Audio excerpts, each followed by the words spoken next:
everyone, I'm Tanya Krause from Horsemanship, and you are joining Boogie and I for my session on riding in the Roundpen. So the reason I wanted to do my session on riding in the Roundpen is because I know a lot of people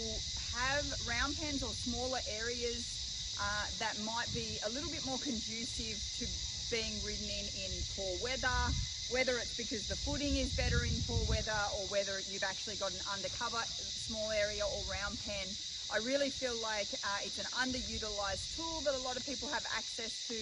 We tend to link a Roundpen with work that we do with a baby horse or something like that. But I really think that there's some advantages to using it for our more advanced horses as well. I wouldn't ride in them sort of 24/7, but definitely if I've got a day where I have to consider, not riding out, maybe my arena's too slippery or something like that, and the Roundpen seems okay, I can go ahead and work on some more refining movements with my more advanced horse. So what I wanted to talk about first, I'm going to share with you probably a few different manoeuvres today. And what I wanted to talk about first was the idea with my advanced horse is, or my advancing horse or my training horse, is to really start to break down and reconfirm that all of my elements are working. So if I'm going to go ahead and ride down this rail, and I'm going to try and stay in shot for you guys as much as possible. If I go out of shot, it's absolutely not my intention. If I'm going to ride this horse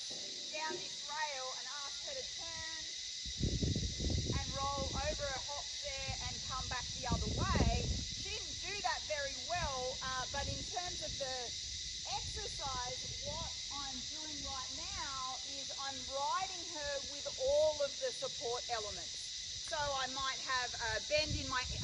inside rein, my outside rein's laid on the neck, my outside leg's supporting that hip, and my inside leg is offering bend. So that's how I would ride my advanced horse, and certainly when I'm out and about or in a competition or something like that, I'm going to use all of those elements to try and get the very best turn that I possibly can. But what I can do, if I've got a day where I'm working in the Roundpen, I can go ahead and come down the wall here, and I might just ride forward,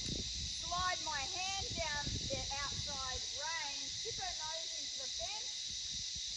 give her a little click, and see how she responds to me just using the rein without all those other support mechanisms. So I'm not thrilled about the way she's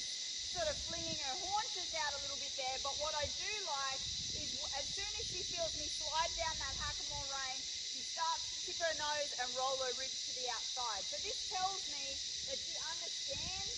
the exercise, but that flinging of the hips tells me that she's not really using her haunches in that turn.